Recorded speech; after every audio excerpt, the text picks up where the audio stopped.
Samvida, Om Shanti, peace to you, peace to me. Hello and welcome to another video. My name is Peter, and today I want to talk about what they're not telling you about what's happening in the UK.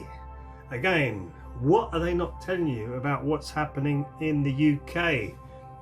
Well, it's all going on behind the scenes, and it's interesting what's going on behind the scenes because it starts to put a picture together, a puzzle. All the places start to come into view, as it were, and it's like the apocalypse, which actually means the unlifting of the veil. This is what we're starting to see as all of this unravels, and this information gets quite old quite quick, but I'm going to say that I'm outraged by it again, but no change because I'm outraged by all of this. I've set up a charity myself and understand how the charity sector work, and now we've got billionaire charities that, and foundations and non-government organisations that are actually advising government on certain policies. No news there then. But what's behind that is this new health mafia that's coming in. The health mafia that's going to be telling you, you must have this, you must have that.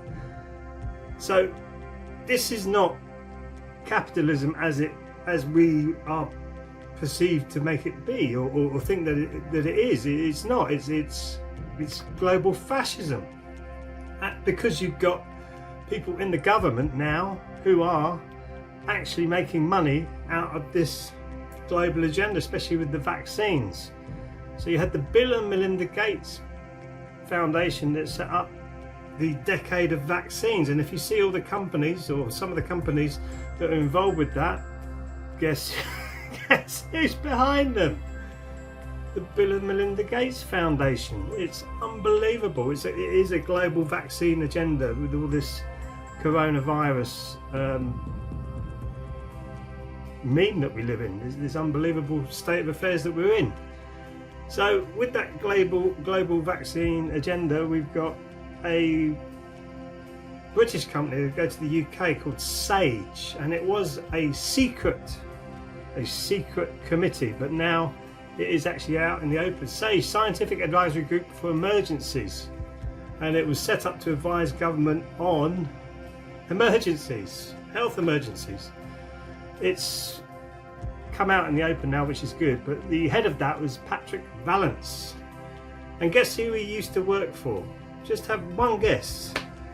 GlaxoSmithKline. Do you think there's a conflict of interest there? Do you think he's got any interest back in that company? If you're up in the higher echelons of the society, you do. You have a big say in what's going on, and you stay influential when you move. So if you move into a government or advisory position for the government, you keep your influence from that company, and it's like a sliding door process. It happens everywhere. And it's not a conspiracy theory, as some people say, whoa, and it's not a coincidence either. These things are planned. It's like a chessboard for these people, and this is what we need to start to work out and say, hang on a minute, what are they doing? Anyway, he looked like he really understood what was happening with SARS-CoV-2, which is the actual official name of this virus, and he said the best way to deal with it would be the herd immunity approach, which is what Sweden took, and Sweden looked like they've had the lowest amount of virus sufferers and deaths in Europe. So we got that incredible stuff, but that was turned around. They had a meeting, obviously, and he's gone from this position, which makes common sense when you look at how the virus actually works. Only a very few amount of people actually get affected by it, or killed by it, I should say. Then not that many people get the actual virus. A lot of people get the virus and don't even know it, and there are people who are naturally immune to it. So it's another way that a virus comes out, and our systems are all so different. You cannot have one rule fits all. You cannot do that with health. There's always something different with somebody else, as opposed to me, to you, to anybody else. It's always different. So there's no one shoe fits all. It's like Cinderella. It's not.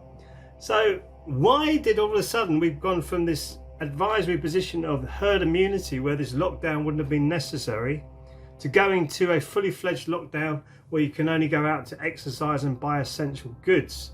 And they were talking about, the police were talking about actually looking in bags to see whether you were buying essential goods. That's how police state this country wants to become. I'm not saying it is there yet, but it wants to become that, because these things are coming out in the mainstream media, and that's where it wants to go. So if it's naturally wanting to go there, we have to naturally say no. You don't want to do that. Anyway, suddenly lockdown came along, and it was a guy called Neil Ferguson. Neil Ferguson was on the group, and he released a statement saying this was going to be the worst pandemic the British public have ever seen in their lives. The worst pandemic. People are going to die, they're going to be dropping dead in the streets. Incredible. So all of a sudden lockdown comes in. They say, well, it's a bit late, but they said lockdown does come in. So it comes in, and then this guy, Neil Ferguson, who looks like he pushed for the lockdown because of what he put in his papers about the virus and how bad it was going to be, actually was fired from the committee for not adhering to the lockdown rules. That's in the mainstream media anyway, you should know that. But he was fired from it. So he was the one who was advocating the lockdown. He gets fired from the committee. So all of a sudden, all the others now are happy with this lockdown. They're not into the herd immunity. It is unbelievable what's going on. Unbelievable. It's wrong and appallingly bad what has happened with us saying we need to trust the scientists. You hear it on the radio and the TV. We're waiting for the scientists to speak. These are the kind of caliber people who are the scientists. These are the caliber people who won't even adhere to their own rules. What is it? One rule for me, one rule for you, and a different rule for everybody else? No! You can't be putting up with this. What's the matter with all of us? We're looking at this saying, is this correct? Is this not correct? It is not correct. And we need to start to stand up and say, hang on a minute, what is really going on with this agenda? So you've got billionaire foundations and charities and NGOs who are reaching into governments and saying, this is what we want from you. Governments across the world are saying, okay, what do we do? Where do we sign next? And more people are starting to question it, which is great. I'm hearing more people actually standing up and intelligently speaking on talk radio and saying, well, hang on a minute, Sweden's done a good way forward with this. Why can't we go with that? Or what's going on with this vaccine agenda? Why do we all have to be vaccinated when some of us are going to be naturally immune from it? Are the tests real? Are they real? They said they were 100% real. The guy who won the Nobel Prize for testing for viruses, the guy who won it, he actually said that this virus test is not accurate. And they say about 80% of the tests for the virus are not accurate. They sometimes give false positives when it's negative, and they sometimes give false negatives when it's positive. And he said it himself, the guy who won the Nobel Prize, who invented the test. And now they say they've invented another test that is accurate. Can you trust that information after you've heard all of this stuff that's going on behind the scenes and the agenda that's being formed? Can you trust that information to say that the test is safe? I personally can't. I want to see the science. With everything that they offer me now as a solution for anything, I want to see the science and backed up with peer-reviewed papers that are signed by other scientists outside of the mean that these people live in. Because otherwise it's just going to be all junk science as usual, and it's going to be coming out and telling us, whoa, this is safe, this is what you've got to do, you've got to have your COVID-19 papers, certificate of vaccination ID, COVID, that's what it stands for, 19, you're going to have the COVID-20. Who knows what's in that vaccine? I'm not particularly anti-vaccinations, because I think to build up immune system to actual things, viruses, pathogens, carcinogens, is a good thing. But there's ways and means of doing it.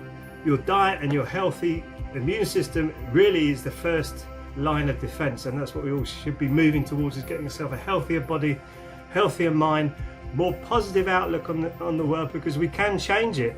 Even though we've been separated and made to feel that we can't, we can actually change this. So look at these people. It's global fascism. It isn't capitalism anymore. And really, you've got to ask yourself, is that what you want? Or are you going to get up and do something about it? Anyway, Most important thing is keep smiling. Thank you for watching. My name is Peter.